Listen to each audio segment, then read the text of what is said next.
मनसा न मनुते एनाहुर्मनोमतं तदेव ब्रह्मत्वं विद्धि नेदं यदिदमुपासते नेदं यदिदमुपासते।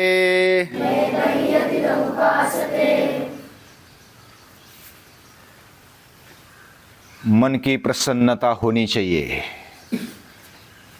जिसका मन प्रसन्न है, खुश है, वह स्वयं भी खुश रहता है, आनंदी रहता है, दूसरों को भी आनंदी बनाता है।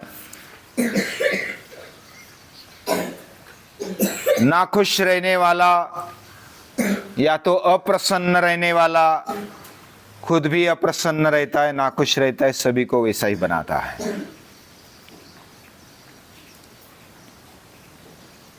मन का प्रसन्न रहना ये बहुत ही बड़ी बात है, और वह भी कौन सी भी अवस्था में। हम आनंदी होते हैं या तो खुश होते हैं, कोई वस्तु मिल गई, खाने के लिए कुछ मिल गया, या तो कोई अपना पसंदीदा व्यक्ति मिल गया, तो भी हम खुश होते हैं। सपना भी अच्छा पड़ गया तो भी खुश होते हैं। किसी को अभ्यास का अगर आलस्य आता है, उसको अभ्यास नहीं है, आज छुट्टी है, तो बस आनंद हो गया उसको। किसको सूर्य नमस्कार में छुट्टी मिल गई तो भी आनंद होता है।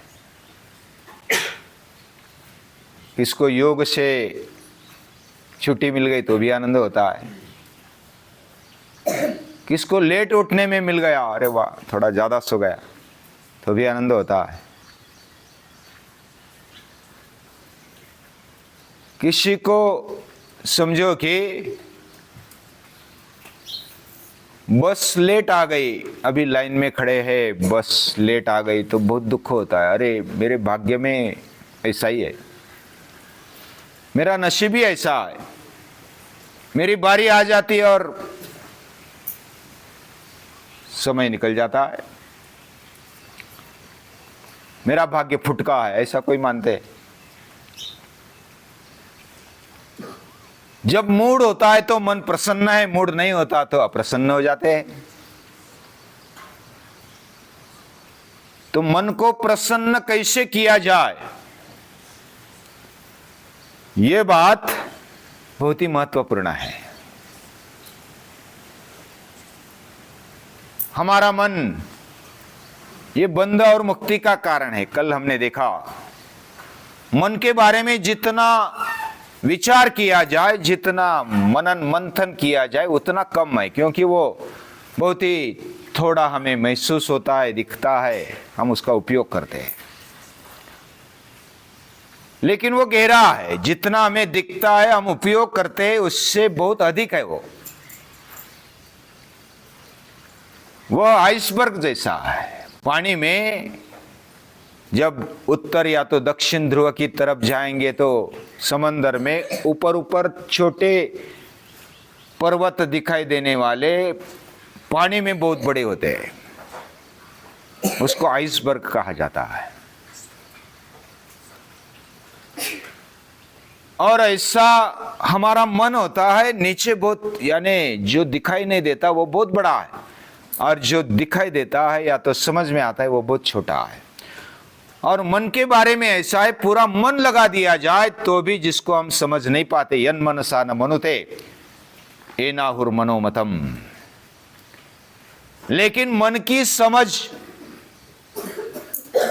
मन का आकलन जिसके कारण होता है, वह ब्रह्म है, वह परम तत्व है, जो इस सृष्टि में रहता है, हमारे अंदर रहता है।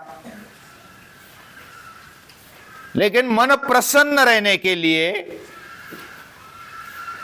हमें उसको समझना पड़ेगा, वह क्यों अप्रसन्न होता है और कब प्रसन्न होता है। थोड़ा निरीक्षण करेंगे तो पता चलेगा। थोड़ा अभ्यास करो, दिन में हम कब प्रसन्न रहते हैं, कब अप्रसन्न रहते हैं, केवल भौतिक बातों में प्रसन्न रहने वाला मन, उसको प्रसन्नता नहीं बोल सकते। प्रसन्नता एक अलग बात है और प्रहृष्टता एक अलग बात है। प्रहृष्ट यानी हर्षित होना,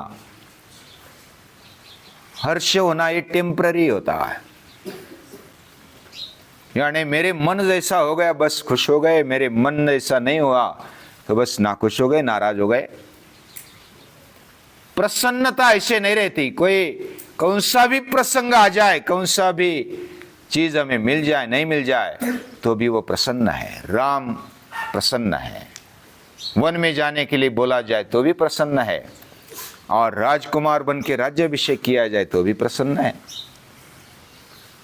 प्रसन्नता में खोट नहीं है।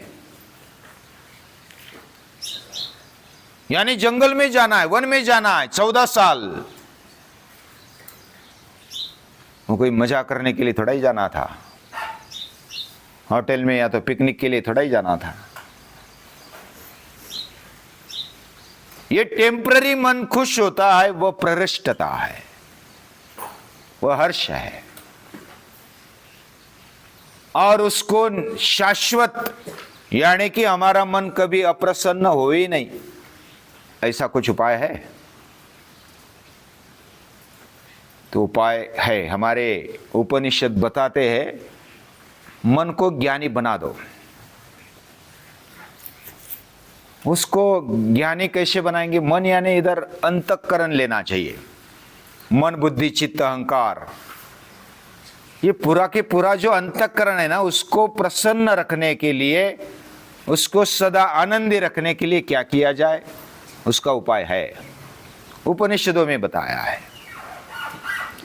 लेकिन हमने पहले सोचा जैसे शरीर को मेहनत लगती है अपना शरीर स्मार्ट बनाने के लिए, अपने इंद्रिय सक्षम बनाने के लिए, अलर्ट रखने के लिए, सतत जागृत होना रहता है, वैसा ये या तो उसी से ज्यादा मेहनत मन पर लगती है। यानी जितनी मेहनत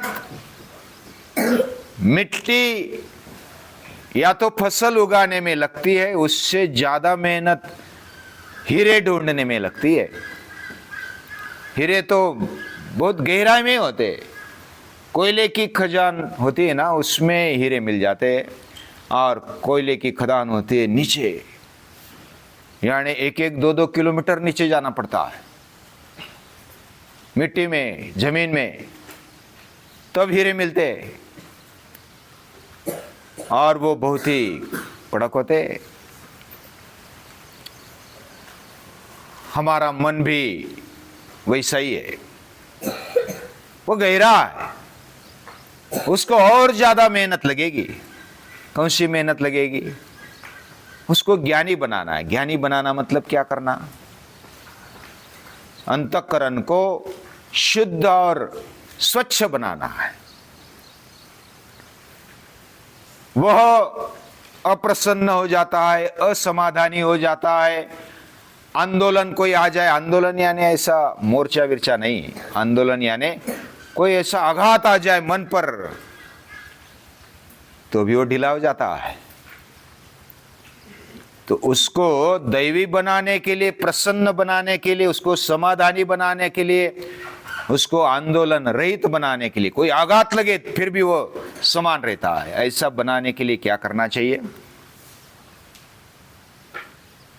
उसके लिए उसको भट्टी में डालना चाहिए। हमारे ऋषियों ने, मुनियों ने कहा कि प्रभु के साथ जुड़ दो। प्रभु अग्नि जैसा है, तेज जैसा है, और उस तेज में, अग्नि में अगर कोई धातु डालेंगे तो वह शुद्ध बनता है। हमारा मन भी अगर हम प्रभु में, ईश्वर में डालेंगे तो वह शुद्ध बनता है, और वही ज्ञान का भंडार है, वही ज्ञानी बनता है। मन प्रसन्न रखने के लिए, ईश्वर में डालने के लिए क्या करना पड़ेगा? उसके लिए 2 बातें महत्वपूर्ण है। कौन सी बातें? एक तो धैर्य चाहिए, तितिक्षा करनी चाहिए, और दूसरी बात क्षमाशील होना चाहिए। क्षमा और तितिक्षा ये जिसके पास है वो अपना मन प्रसन्न रख पाता है। जिसमें धैर्य नहीं, छोटा सा दुखने लगा, बस मेरा तो मूड नहीं है, मेरा माथा दुखता है, मैं नहीं करूंगा, आज अभ्यास भी नहीं करूंगा, योग भी नहीं करूंगा, बस सोते रहूंगा, ये पलायनवाद है। उसमें तितिक्षा नहीं है, सहनशीलता नहीं है, धैर्य नहीं है। कोई कोई बोलेगा कि हमारे मन में आया हमने कर दिया, आपका क्या गया? किसी का सुनना यानी कि अपने मन को मारना है, ऐसा कोई कोई बोलते हैं। लेकिन लक्ष्मण और राम का उदाहरण देखो, आप रामायण भी सुन रहे हैं ना। लक्ष्मण जब सीता माता को फिर से वन में छोड़ने के लिए जाता है, लक्ष्मण का पूरा विरोध था, यह अन्याय है, सीता माता को ऐसा छोड़ना यह अन्याय है, मैं नहीं जाऊंगा। राम बोलता है कि मैं कहता हूं ले जाओ। यानी मन को मारा, लक्ष्मण ने मन को मारा है।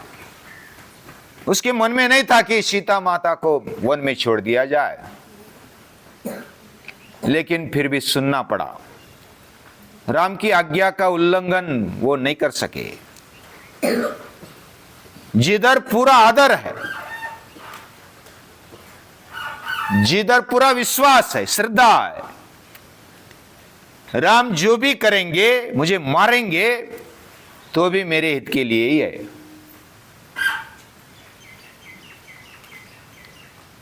और देहांत प्रायश्चित्त भी दिया था। राम ने लक्ष्मण को बोला कि तू जा, मेरे पास से दूर जा, क्योंकि वो सजा थी, काल पुरुष आया था, और जो भी आएगा उसको कौन सा प्रायश्चित्त था? देहांत, यानी कि अपने आप को खत्म करना, वो भी राम ने ही दिया है। लक्ष्मण उल्टा खुश होते हैं, उनका मन अप्रसन्न नहीं है। वो प्रसन्नता लक्ष्मण की कभी गई नहीं। किसका सुना? कोई अन्याय कर रहा है और उसका सुन रहे, उसकी आज्ञा का पालन कर रहे हैं, तो उधर विरोध करना चाहिए ऐसा लगता है। लेकिन जिसके प्रति हमारे मन में पूरा आदर है, पूजनीयता है, श्रद्धा है, विश्वास है, उसका सुनने से हमारा मन उल्टा मजबूत होता है। मजबूत मन बनाना यह प्रसन्नता का एक बड़ा द्वार है। हम अपने मन को मजबूत बनाएं, और मजबूत बनाने के लिए धैर्य आवश्यक होता है, तितिक्षा आवश्यक होती है।